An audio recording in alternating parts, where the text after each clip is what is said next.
Well, hello and welcome to Rajya Sabha TV. You're watching discussion today with the host, Rajat Kane. Well, in this edition of show, we'll talk about surveys undertaken by Labour Bureau to map informal sector.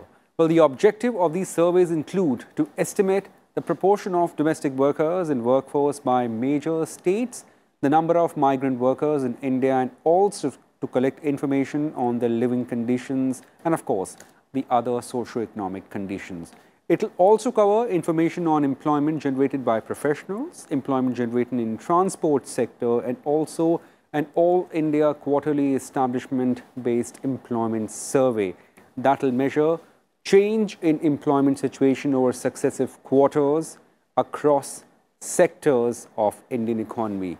So how will the database generated by these surveys help us in understanding various human resource and economic indicators? Well, to discuss further on this issue, we're joined by a panel of two guests. We are joined with Mr. Abhinav Prakash. He is Assistant Professor of Economics from University of Delhi. And Surojit Gupta, he is Senior Editor, Times of India. Many thanks, both of you gentlemen, for joining us. Let me start with you, Surojit, here. Well, the survey is yet to be undertaken, of course. In times to come, it will generate a lot of data and that will be studied further. But at the outset, how important do you think, or what sort of significance do you attach with this move to undertake such an exercise? I would see it as very significant in terms of mapping the informal sector, because, this will give us enough data to understand the changes, the changes at different levels and the living conditions, the wages, and a whole lot of other data that can be used for policy making. As we have seen during the post-COVID, during the COVID lockdown, the movement of migrants. So, and that created a lot of data vacuum. Nobody knew, how many migrants are there. So, the problem of data will be solved by this massive exercise. This is a massive exercise, and it will lead to what is called, data-driven policy making.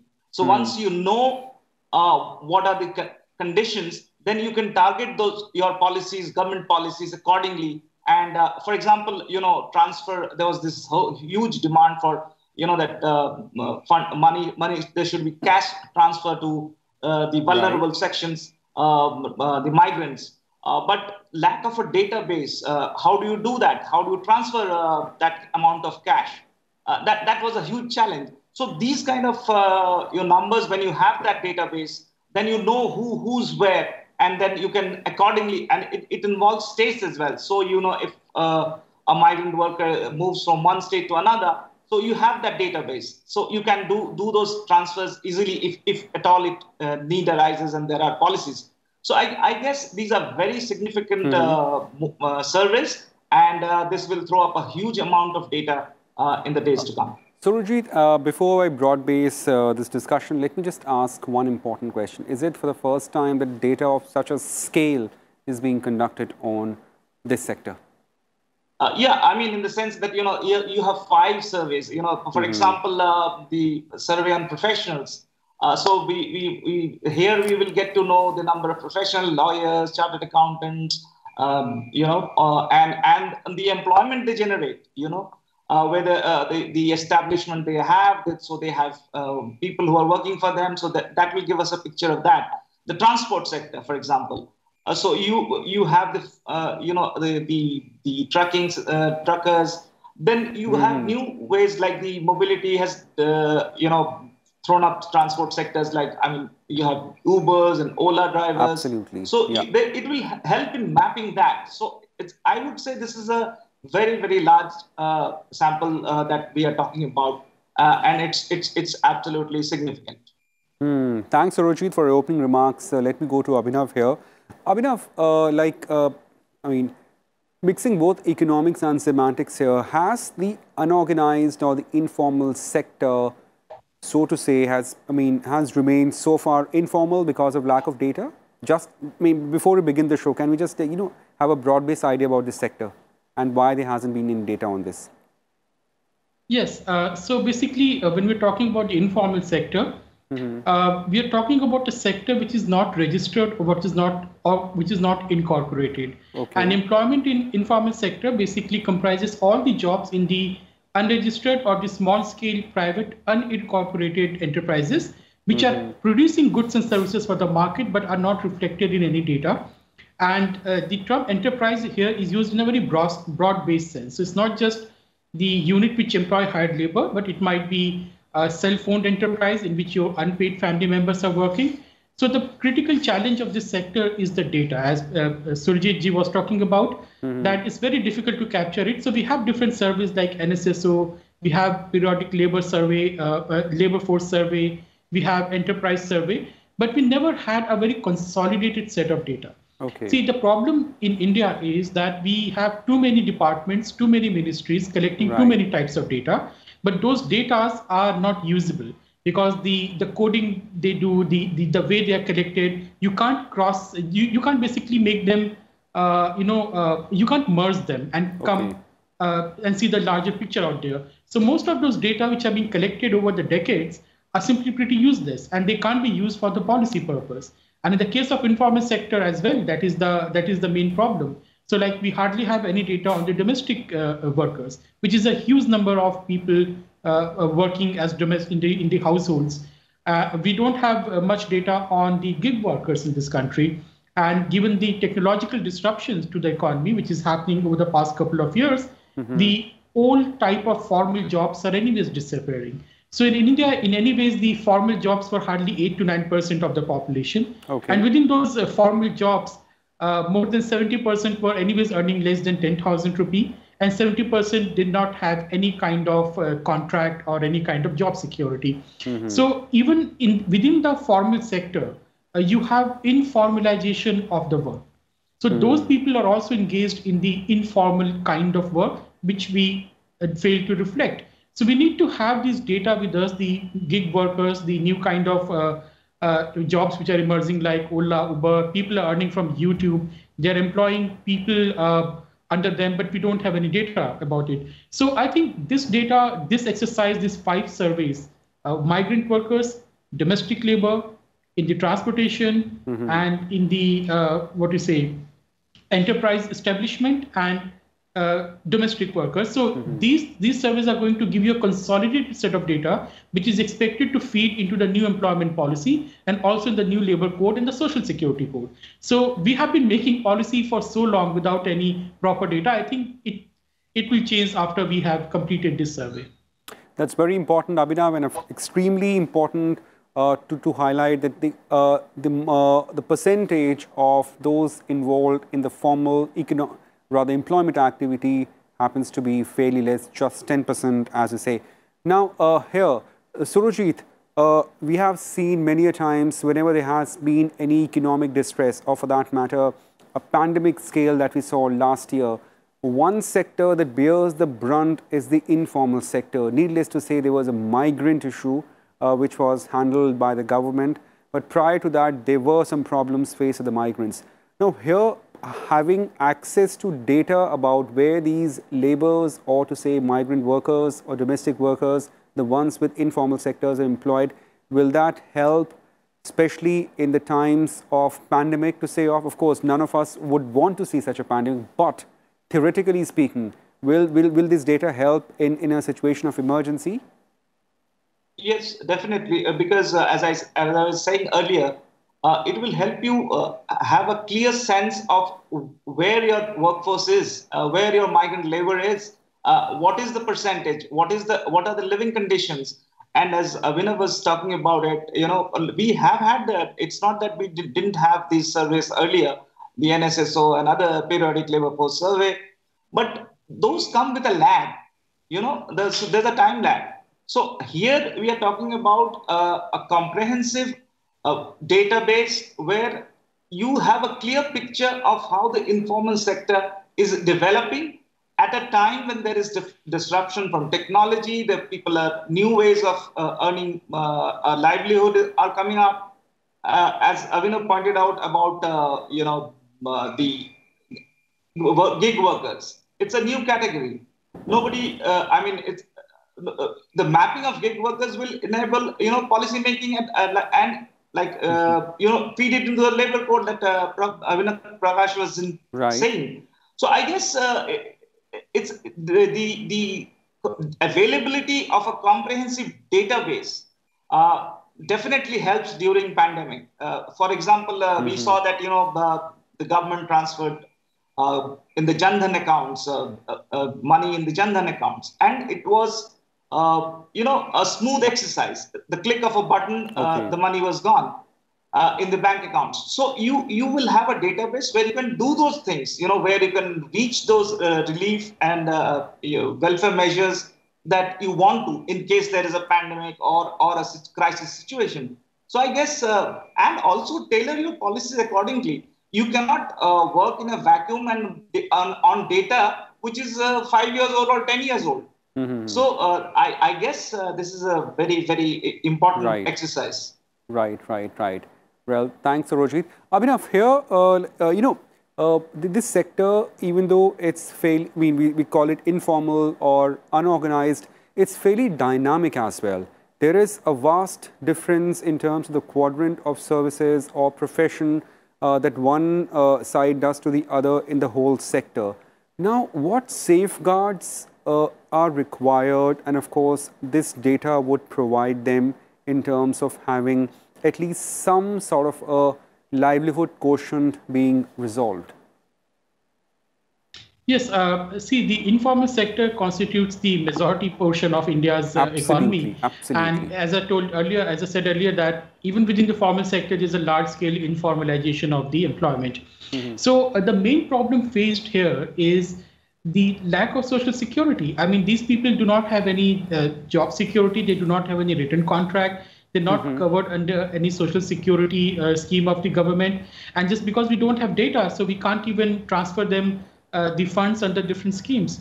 Now, we have seen during the pandemic, the work done by the first Modi government actually played a huge role in providing a cushion to the entire disruption. So your JAM Trinity, your Aadhaar, Jan Dhan Yojana, and also because we have given up so much of data, we have gathered so much of data while implementing large-scale welfare schemes like even the gas cylinder distribution.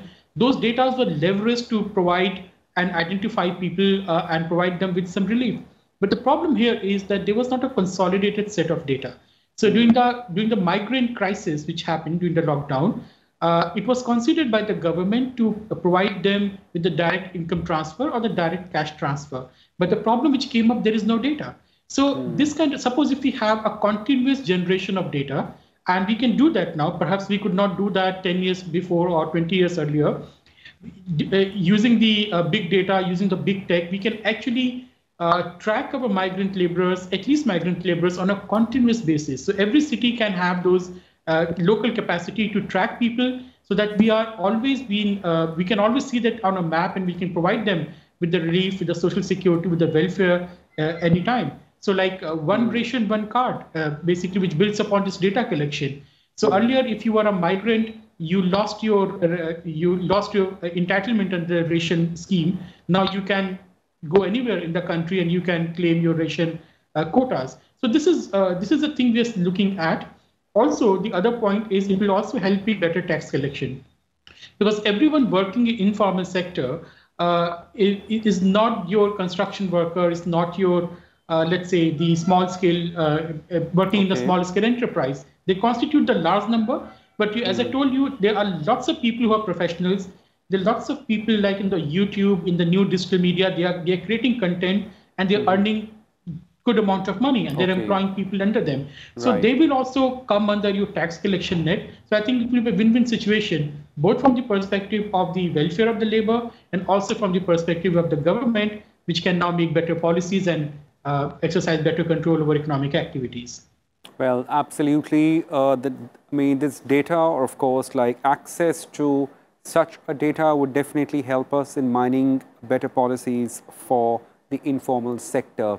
Surojit, given the density of our population and of course, like the movement or interstate movement, What are the challenges do you see for this informal sector, the unorganized sector in days to come? And if we talk more theoretically, I mean, is there a possibility of you seeing a part of informal sector subsequently merging into the formal sector?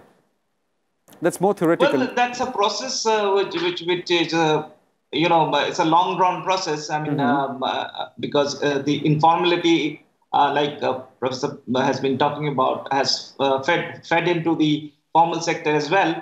So I guess,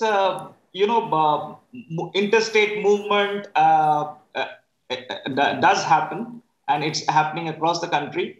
There are challenges, but there have been policies also to take care of them. States have been states have their own policies as well. So I guess it's a huge issue to deal with in this country, to how to get jobs in those sectors. For example, technology is something which has brought in a lot of changes, a lot of disruption. So you have new areas of jobs, even in small towns. The food delivery, the gig workers in the food delivery business, the Ola, Uber we have talked about. So new and EdTech. A lot of people are using technology to provide education, coaching centers, so things like that. So I guess that kind of formalization will take a long time, but it's happening. But it's a long road. But do you agree that this informal sector in days to come will play a big role, a major role in terms of accentuating the economic activities? When you map it, when you have a clear database, and then you tailor all those policies. So like Professor was talking about tax collection. Right. If we know the number of professionals in the country, if we know by strata across the country how many chartered accountants, doctors, architects, so it will help in better revenue collection as well. You have a better picture. So and this sector, as you say, is supporting a lot of jobs, in the sense that if we go by different estimates, the informal sector employment is about 85 to 90% in some cases, right? So it's a very, very significant part of your economy, and you have to have policies to take care of this huge important sector, because otherwise you have what during the pandemic we have seen the movement of migrants. That was a problem. So, but we have handled that. But we need to have better preparedness for any future crisis. Right, Surojit. Right. Well, Abhinav, as we are discussing more of theories here, and of course the possibilities in future, in the long run, as to put it more in more economic pertinent language, in terms of macroeconomics, to say, of course, like more macroeconomic theorists would differ of postulates in the longer run. But in the longer run, where do you see informal sector going? And of course, is there a possibility that large activities of the informal sector would be subsumed under the heads of the formal economy? Or it will be the other way around? Yeah, it's a difficult thing to predict, because see, the problem in India is that we have a problem with the missing middle. So we don't have the middle level jobs in this country, the stable jobs, which are normally provided by the manufacturing sector. And we know that in India, we have repeatedly missed the bus of industrialization. So hope so this time we will not miss the bus. The government is making quite some effort to, bringing more manufacturing in India. But without the growth of the manufacturing sector, I don't see the greater formalization of the Indian economy. Of course, this new kind of economic activities which are being driven by the internet, they may lead to some degree of formalization, like in coaching centers, like in different kinds of, basically in the education sector, to edutech is coming up in a large way. But I don't see that playing out without the manufacturing. So I think we should be focusing more on manufacturing, middle-level job, middle-income job, and stable job, right? So stability of job is very important, in which in India, we do not fare very well.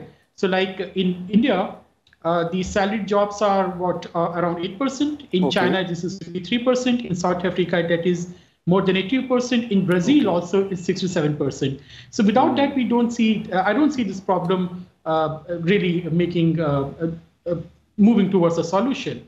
The other point is that which I want to make. We really need to invest a lot in our statistics departments, not just at the center, but also at the state. So the Ministry of Statistics and the labor bureaus in the state at the local levels need to be strengthened if we really want to have a continuous stream of data, and we need to harmonize the data collection as well. So different ministries and departments can't be collecting data which can't talk to each other. So that's the last point I wanted to make.